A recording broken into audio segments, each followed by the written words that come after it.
Hello student, आज की video में ना क्लास 12 के बच्चों के लिए फिजिक्स का मोस्ट इंपॉर्टेंट 6 क्वेश्चन को लाया हूं। देख सकते हैं 6 क्वेश्चन और किस तरह के हैं, तो अति लघु उत्तरी भी मिलेंगे और लघु उत्तरी, और ये 100% पेपर में देखने को मिलेगा। आज के ये वीडियो काफी मोस्ट इंपोर्टेंट, आप लोगों ने बोला था कि सर थ्योरी पर मोस्ट इंपोर्टेंट क्वेश्चन लाइए, तो आज की इस वीडियो में 6 क्वेश्चन लाए हैं और वो भी एक चैप्टर से लेकर के 3 चैप्टर तक। यानी कि एक चैप्टर कौन है? वैद्युत आवेश तथा क्षेत्र, दूसरा है वैद्युत विभव तथा धारिता, तीसरा विद्युत धारा। इन तीनों चैप्टर से कितने क्वेश्चन लाए हैं? 6 क्वेश्चन, और इसको आप अच्छे से तैयार करके जाइए, बोर्ड एग्जाम में 100% पूछे जाएंगे। तो आज की वीडियो में उत्तर सहित बताएंगे और बहुत ही अच्छे समझ में आएगा सिंपल तरीके से। तो वीडियो को प्यारा सा लाइक कर देना, चैनल पर नए तो सब्सक्राइब कर लीजिए, क्योंकि अभी केमिस्ट्री और जो बच्चों का इंग्लिश नहीं हुआ यहाँ पे बेस्ट तरीके से तैयारी कराने वाले।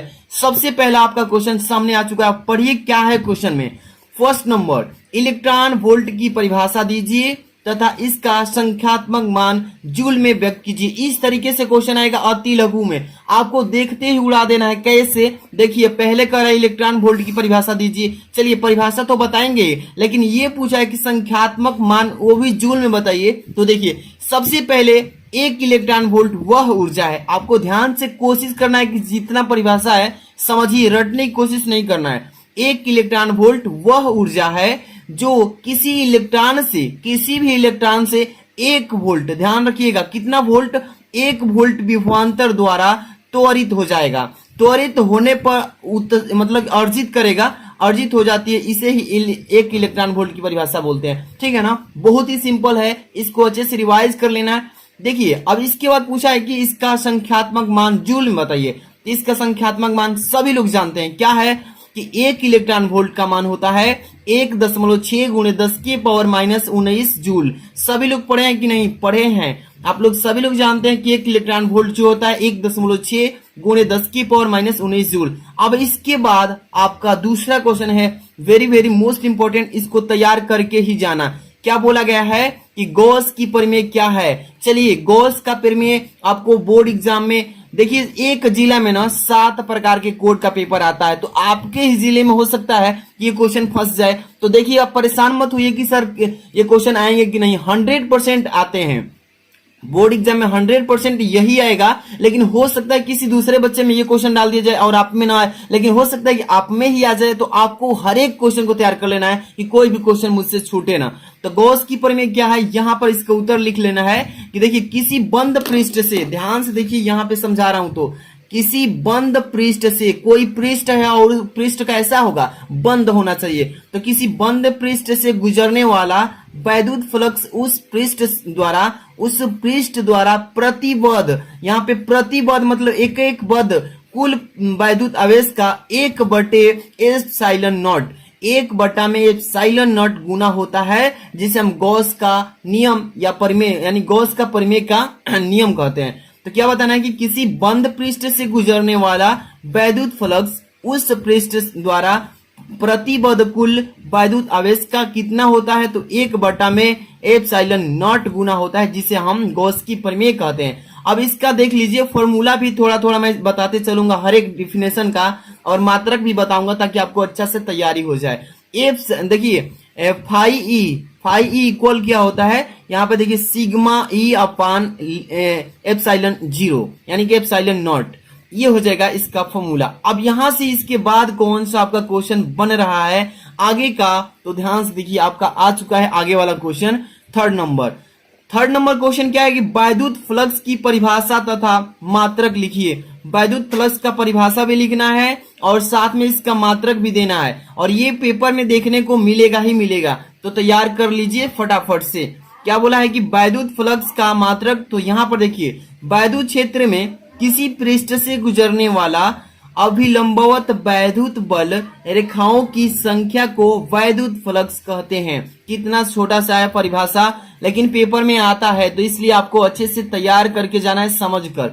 क्या बोला है कि वैद्युत फ्लक्स का परिभाषा बताइए, तो वैद्युत क्षेत्र में, वैद्युत फ्लक्स की बात करें तो वैद्युत क्षेत्र में किसी पृष्ठ से, कोई भी पृष्ठ से गुजरने वाली अभिलंबवत, उसकी क्या होगी, पृष्ठ के अभिलंबवत होगी वैद्युत बल रेखाओं की संख्या, जितनी भी वैद्युत बल रेखाएं की संख्या जाएंगी वे सभी उसी को बोलते हैं वैद्युत फ्लक्स कहते हैं। ओके, ये हो गया। इसमें बोला था कि तथा इसका मात्रक भी लिखिए। इसका मात्रक लिखना है ना, तो यहाँ पे सीखना है कि मात्रक कैसे लिखना है।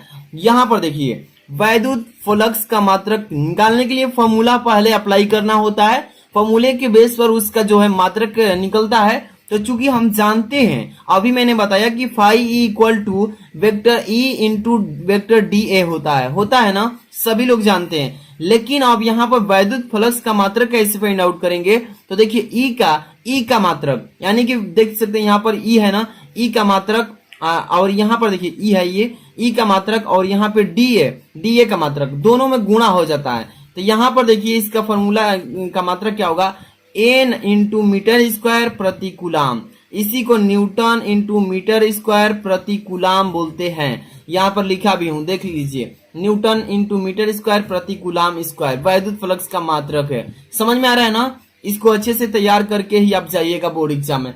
अगला क्वेश्चन आपके सामने आ चुका है, और ये क्वेश्चन है किस टाइप से, तो यहाँ पर इस प्रश्न को रखा गया है, क्योंकि एक एक क्वेश्चन को बहुत ही बारीकी से समझ बूझ करके दिया गया है, ताकि बच्चों का यहाँ पे एक एक क्वेश्चन कामयाब हो जाए। यहाँ पे देखिए, वैद्युत विभव को परिभाषित करना है और इसका सूत्र लिखना है तथा मात्रक भी लिखना है। तो आपको सभी लोग जानते हैं कि वैद्युत विभव किसे कहते हैं, तो सब लोग एग्जाम में तैयारी करके ही जाइएगा। चलिए यहाँ पे देखिए, वैद्युत क्षेत्र के अंदर, वैद्युत क्षेत्र के भीतर या वैद्युत क्षेत्र के अंदर किसी बिंदु पर अब अनंत से धन परिरक्षण, देखिए परीक्षण, एक बार फिर से सुनिए कि वैद्युत क्षेत्र के अंदर किसी बिंदु पर अनंत से धन परीक्षण आवेश यानी कि क्यू नॉट को लाने में जो कार्य किया जाता है उसे ही क्या कहते हैं, यानी कि बिंदु पर विभव कहते हैं। यानी कि बिंदु पर विभव, उसी को वैद्युत विभव भी कहते हैं।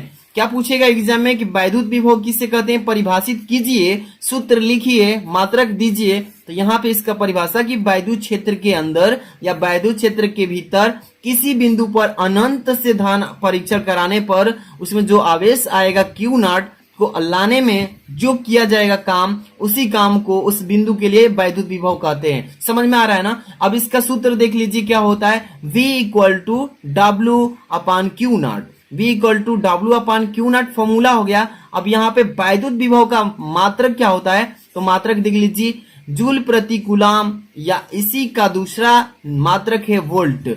दूसरा मात्रक क्या है, वोल्ट। तो आप वैद्युत विभव का मात्रक याद कर लीजिए कि जूल को J से डिनोट करते हैं, प्रति कूलाम को C से भी डिनोट करते हैं, और वोल्ट को V से भी डिनोट करते हैं। तो दोनों याद रखिएगा, वैद्युत विभव का मात्रक जूल प्रति कूलाम और इसका दूसरा नाम मात्रक होता है वोल्ट। ठीक है, इसके बाद अगले क्वेश्चन में चलेंगे। अगला क्वेश्चन क्या है, 5 नंबर, ध्यान से देखना है आपको, समझते चलना एक एक क्वेश्चन को। किरचॉफ का धारा नियम लिखिए। किरचॉफ का धारा नियम क्या है, और ये क्वेश्चन में पेपर में पूछा ही जाता है, तो तैयारी कर लेना है, इसको एक भी को छोड़ना नहीं है। किरचॉफ का धारा नियम, चलिए लिखना है कि किसी दिष्ट धारा, ध्यान समझिए, किसी दिष्ट धारा वैद्युत परिपथ की किसी संधि पर मिलने वाली, संधि मतलब होता है जोड़, और जोड़ पर मिलने वाली समस्त धाराओं का, यानी समस्त मतलब जितनी भी धाराएं हैं, पूरा समस्त धाराओं का बीजगणितीय योग यानी कि शून्य होता है, जिसे हम इसको बोलते हैं किरचॉफ का नियम। किरचॉफ ने इस नियम को दिया था। देखिए एक बार फिर से समझिए कि किसी दिष्ट धारा, कोई दिष्ट धारा है, जनरेटर वगैरह चलाते भी हैं, तो समझिए यहाँ पर किसी दिष्ट धारा वैद्युत परिपथ में जो इलेक्ट्रिक पाथ है, यानी कि वैद्युत परिपथ की किसी संधि पर, जैसे आप वायर घर में जोड़ते हैं ना, तो यहाँ से यहाँ पर एक जोड़ हो गया और ये वायर की पूरी कुंडलित है, तो कह रहे किसी संधि पर, किसी जोड़ पर मिलने वाली समस्त धाराओं का, जितने भी यहाँ पे जोड़े हैं, इधर से भी लाइट आ रही है, इधर से भी आ रही है, तो यहाँ पर जितने भी जोड़ हैं और सभी जोड़ का बीजगणितीय योग, सबका बीजगणितीय योग करने पर ये शून्य हो जाता है। ठीक है, और इसी को बोलते हैं किरचॉफ का नियम। किरचॉफ ने इस नियम को अप्लाई किया था और अच्छे से को जांच करने के बाद इसका नियम दिया था। तो ठीक है, अब इसका मात्रक भी थोड़ा समझ लेते हैं। इसका पहले फॉर्मूला देख लीजिए, एप्सिलॉन, यहाँ पर देखिए सिग्मा एल इंटू इक्वल 0, यहाँ पे इसका मान कितना आ जाएगा, 0। टोटल इस परिपथ का मान कितना आ जाएगा, 0 आ जाएगा लेंथ। यहाँ पे अगला क्वेश्चन देखेंगे, काफी मोस्ट इंपॉर्टेंट 6 नंबर धारा घनत्व, यानी कि जे से आप क्या समझते हैं। धारा घनत्व को परिभाषित करने के लिए आता है पेपर में। इसके बाद इसका मात्रक एमकेएस पद्धति में, एमकेएस पद्धति में लिखना है तथा बीमा भी सूत्र भी लिखिए। चलिए पहले धारा घनत्व को परिभाषित करेंगे। क्या होता है धारा घनत्व? सबसे पहले धारा घनत्व आपको पेपर में लिखना है तो हेडिंग बना ही पड़ेंगे, यानी करेंट डाइवर्सिटी। यहां पर देखिए पहले पर इसका परिभाषा समझिए कि किसी चालक में, कोई भी चालक हो जिसमें लाइट गुजरती हो आसानी से, तो किसी चालक में किसी बिंदु पर, कोई बिंदु ले लीजिए, किसी बिंदु पर प्रति एकांक क्षेत्रफल, उसका एकांक क्षेत्रफल से अभिलंबवत गुजरने वाली धारा को उस बिंदु पर धारा घनत्व कहा जाता है। क्या कहा जाता है? धारा घनत्व कहते हैं। समझिए एक बार फिर से, धारा घनत्व इसको जे से डिनोट किया जाता है। समझिए कि किसी चालक में किसी बिंदु पर प्रति एकांक क्षेत्रफल से अभिलंबवत गुजरने वाली धारा को उस बिंदु का, यानी कि धारा घनत्व कहलाता है। ठीक है, अब देखिए इसका मात्रक क्या होता है। पहले तो इसको किस चीज से डिनोट करते हैं समझिए, इसे जे से प्रदर्शित करते हैं। धारा घनत्व को जे से डिनोट किया जाता है और जे इक्वल टू फॉर्मूला होता है आई अपान ए, यानी कि धारा अबट्टा में क्या होता है इसका एकांक, यहाँ पर लिखे ना, अभिलंबवत गुजरने वाली धारा को, यानी कि क्षेत्रफल का एकांक क्षेत्रफल, यहाँ पे एरिया बता रहा है। इसके बाद इसका एमकेएस पद्धति में मात्रक पूछा है ना, तो एमकेएस पद्धति में इसका मात्रक होता है एम्पियर प्रति मीटर स्क्वायर, यानी ए अपान एम स्क्वायर होता है। किसका मात्रक? धारा घनत्व का। यहाँ पे बता ही दिया हूं। इसका थोड़ा सा बीमा देख लीजिए। बीमा क्या होता है? बीमा हमेशा बड़ा कोष्टक में लिखा जाता है। बीमा m0 l पावर 2 माइनस 2, देखिए m0 l पावर माइनस 2 और t पावर 0 a पावर 1, ये हो जाएगा धारा घनत्व का बीमा। ये आपको फॉर्मूला से बनाया जाता है। बीमा कहीं भी आप देखिएगा बिना फॉर्मूला के बीमा नहीं बना सकते हैं, इसलिए फॉर्मूला आप अच्छे से तैयार कर लीजिए। ऑल चैप्टर्स का फॉर्मूला याद कर लीजिएगा, तभी आप न्यूमेरिकल कर पाएंगे। इसके बाद मेरी वीडियो आ रही है नेक्स्ट वीडियो, जिसमें ऑल मतलब थ्योरी भी रहेंगे, न्यूमेरिकल्स भी रहेंगे। तो इस वीडियो को लाइक कर देना, चैनल पर सब्सक्राइब करके बेल आइकन प्रेस कीजिए। मिलते हैं नेक्स्ट वीडियो में। Thanks for watching.